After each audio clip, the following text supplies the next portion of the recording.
যশোর জেলা বাংলাদেশের দক্ষিণ-পশ্চিমাঞ্চলে অবস্থিত একটি প্রাচীন ও ঐতিহাসিক জনপদ।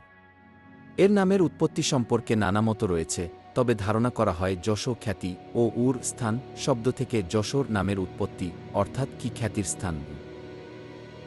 প্রাচীনকালে এই অঞ্চল গুপ্ত ও পাল শাসকদের অধীনে ছিল।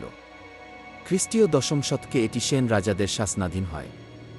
মুসলিম শাসনামলে যশোর গুরুত্বপূর্ণ প্রশাসনিক ও বাণিজ্যিক কেন্দ্র হিসেবে গড়ে ওঠে।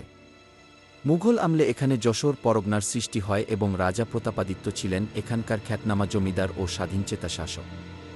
তিনি মুঘলদের বিরুদ্ধে বিদ্রোহ করে ইতিহাসে বিশিষ্ট স্থান দখল করেন।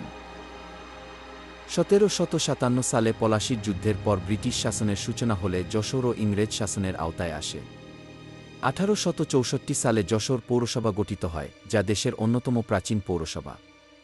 এ সময় থেকে যশোর শিক্ষার কেন্দ্র হিসেবে বিকশিত হতে শুরু করে।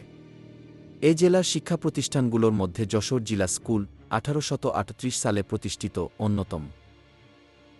বাংলাদেশের মুক্তিযুদ্ধে যশোরের ভূমিকা অত্যন্ত গৌরবোজ্জ্বল। ১৯৭১ সালের ডিসেম্বর মাসে এটি শত্রুমুক্ত হওয়া প্রথম জেলা ছিল, যা স্বাধীনতার ইতিহাসে এক গুরুত্বপূর্ণ অধ্যায়। বর্তমানে যশোর একটি প্রগতিশীল জেলা, যেখানে কৃষি, শিল্প, প্রযুক্তি ও শিক্ষাক্ষেত্রে ব্যাপক উন্নয়ন হয়েছে। যশোর বিজ্ঞান ও প্রযুক্তি বিশ্ববিদ্যালয়, বিমানবন্দর এবং ফুল চাষ ও রপ্তানিতে এর পরিচিতি দেশ ছাড়িয়ে আন্তর্জাতিক পরিমণ্ডলে পৌঁছেছে।